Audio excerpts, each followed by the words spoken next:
बिस्मिल्लाहिर्रहमानिर्रहीम। अल्लाह के नाम से शुरू जो बड़ा मेहरबान और नहायत रहम करने वाला है। अस्सलामु अलैकुम वरहमतुल्लाहि वबरकातुहू। लाखों करोड़ों दरूद व सलाम नबी पाक सल्लल्लाहु अलैहि वसल्लम और उनकी आल पर। सैकड़ों मसाइल का एक ही हल, या फ़त्ताहु या करीमु। जो शख्स इस वजीफ़े को किसी भी जायज़ मकसद के लिए करेगा, इंशाअल्लाह ताला अल्लाह ताला उसे ज़रूर उसके मकसद में कामयाब करेंगे। इस वजीफ़े को आप किसी भी जायज़ मकसद के लिए कर सकते हैं।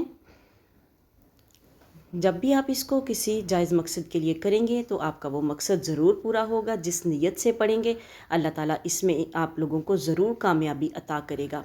रिज़्क, नौकरी, कारोबार, शादी, घर, औलाद, किसी भी हाजत के लिए पढ़ सकते हैं। वजीफ़े में आगे आप लोगों को बताने से पहले आप लोगों से गुजारिश है कि सदका जारिया की नीयत से वीडियो को शेयर ज़रूर कीजिएगा। चैनल पर न्यू है तो चैनल को सब्सक्राइब ज़रूर कीजिएगा और साथ में बेल आइकन को ज़रूर प्रेस कीजिएगा ताकि आने वाली वीडियोस का नोटिफिकेशन आप लोगों तक आसानी से पहुंच सके। वजीफ़ा सिर्फ 3 दिन का है। इस वजीफ़े की बरकत से आपकी हर ख्वाहिश पूरी होगी। नमाज इशा के बाद ये इसमें मुबारक आपने 2100 मरतबा पढ़ने हैं। अव्वलो आखिर 11 बार दुरूद शरीफ पढ़ें और फिर अल्लाह ताला से अपने मकसद के लिए दुआ करें। इस वजीफ़े को 3 दिन तक करना है। वजीफ़ा क्या है आपको दोबारा बता देते हैं, या फ़त्ताहु या करीमु। ये आपने 2100 मरतबा पढ़ना। मिलते हैं नेक्स्ट वीडियो में। अल्लाह हाफिज़।